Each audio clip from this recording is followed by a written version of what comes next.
This is your first time. What's your impression of the country? And you said you had mixed feelings. What exactly are you talking about? You know, I wrote we was riding through the streets of Nigeria yesterday, and it was very an intense feeling.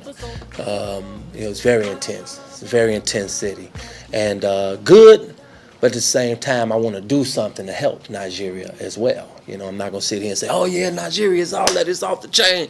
I'd be lying to you. You know, I love the intensity. I love the hustle, because I was a hustler, and I'm still a hustler, and I'm gonna be a hustler till I die. You know what I mean? But at the same time, I wish there was something I can do, because I was saddened by seeing the kids in the streets, you know, without parents, running through the cars, almost getting hit by us. You know what I'm saying? And the drivers, and that disturbed me. It made me sad. It made me wish that it was something I could do. I could feel the good here, but I can also feel the poverty. I could feel, the people who don't have. Same thing I feel when I walk through the streets of Chicago, downtown Michigan, up under the ramp where I call it the Lost World. What was the turnout like in SA? What did you feel from the crowd? Do you think they had like a wild time? You know, it was all up to you, man. You had to handle business. So what do you think about SA? Off the chain, as we say in America. We say, if we love it, we say, man, it's off the chain. So, yeah, it's different. It's, the way the crowd received me here in Nigeria, in Africa, everywhere, man. It's more. We love you, R. Kelly, but it's got some spiritual thing with it. I haven't been able to. I can't explain it yet, but I can just say it's very positive energy, unbelievably positive energy for me, and it's very inspiring to know that I'm welcome the way I am. I feel like I've been welcomed home. Okay, I noticed, the Michael Jackson time when you had to, your shirt was off, and you had the Michael Jackson T-shirt on. Everybody was like, it was different. It was very. How did you feel at that point? Because it wasn't just you anymore. It was you and Michael Jackson, and the whole crowd was, really intense at that point. What did you feel about that point? How did you feel in you? It was very intense for me, and I was very nervous to open up my shirt to reveal the Michael Jackson T-shirt, because I know that people feel the way I feel about Mike, but I didn't know once I opened it up if I was going to be able to get through the rest of the show, because it's very personal for me knowing Michael personally, and and having dealings with him personally, and him becoming a brother of mine and a mentor and all of those other things. I thought once I opened up the shirt, I was not going to be able to finish the song, but then I swallowed that lump that be in your throat, when you're trying not to cry, when you're a man, I was blessed enough to swallow that, and then the crowd just carried me from there, and I just rolled the wings of them. Talking about Michael Jackson anyway, how did you feel, and where were you when you heard the news?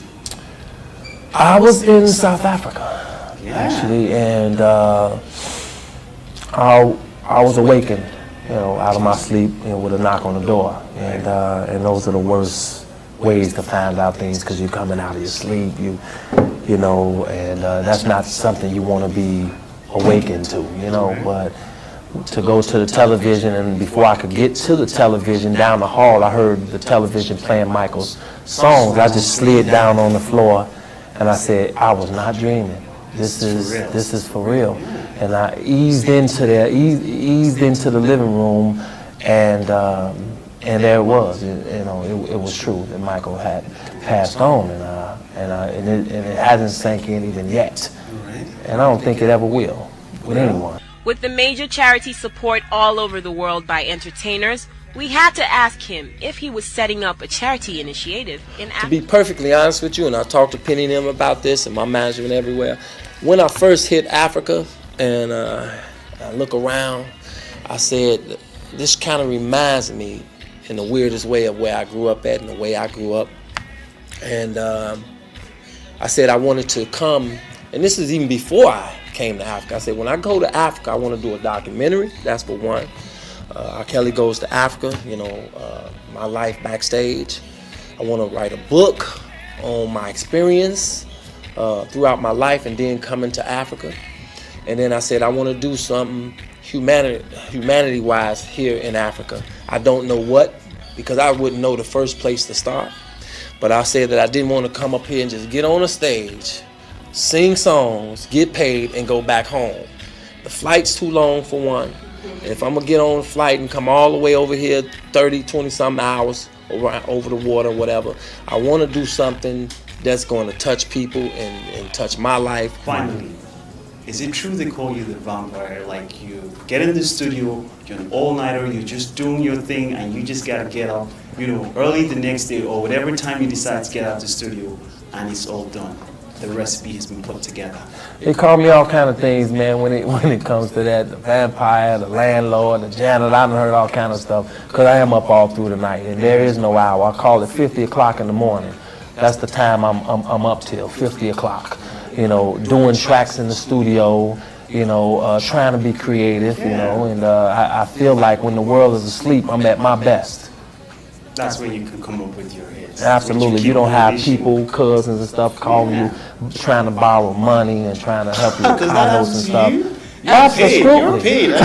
You shouldn't be bothered about anybody asking you for money, because you should be like, all right, I'll give you a little out of it. I mean, you should come and share with me. When you add all that up over the years, my brother, you start getting them calls from your accountant. Yeah, but the money keeps coming in. You're here in Nigeria, must have paid you pretty well. Yeah, but you know what? The more you do it, the more you're pouring out. You start beating yourself pouring out, and then it start exceeding what's coming in. You start looking at the bills, and you kind of slow that up. You got to slow that train up a little bit. Yeah, I get it. Kel was amazing. It was just amazing, having you. It was one love, man. Appreciate it, man. Having you in Nigeria. Appreciate it. Yes. The second show at the Tafawa Balewa Square brought R. Kelly closer to numerous fans in Nigeria, opening with some heavy foot-stomping hip-hop tunes. He moved swiftly but surely through a string of songs that his fans re-echoed.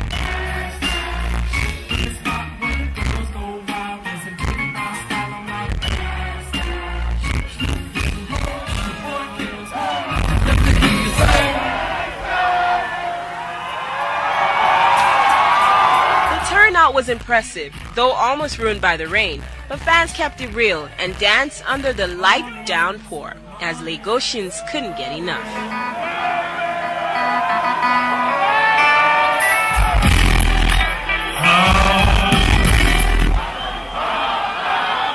The show was just too great, man. It was fantastic, man. R. Kelly being in Nigeria, man, give it up for R. Kelly, man. The show was great. R. Kelly was awesome, I didn't know it was going to be this explosive, but it was great. It was great. Oh, that's fun, man. It's really fantastic. It's very, very sweet. It's very, very outlined. I so much enjoyed that R. Kelly came today. Everybody was happy. It was really nice. Even though we waited for so long and he didn't come, but it was worth it after all. I think it's better than the last Thisday. R. Kelly is somebody I love, and man, this is awesome. Yeah, I feel very good. I'm very happy. The capital city wasn't left out of the fun that Thisday Music Festival had in store. Has it stormed Abuja? The Thisday Dome was packed with music lovers, young and old, who had been starved with the mystery of seeing R. Kelly. Opening the night was lyrical genius Mr. Incredible M.I. Then came the energetic Dbanj and the MoHits crew. To round up the Thisday Music Festival, the prolific R&B superstar took center stage, holding the crowd spellbound. Who they came to see, let them come close to me. Let them come close to me. Yeah, come on. I wish that I could hold you now. I wish that I could touch you now. I wish that I could talk to you. The Thisday Music Festival was sure a worthwhile experience with the prolific Robert Kelly. Only time will tell what Thisday Music Festival would present next, as they never stop to amaze me. Now if you want to stop, you got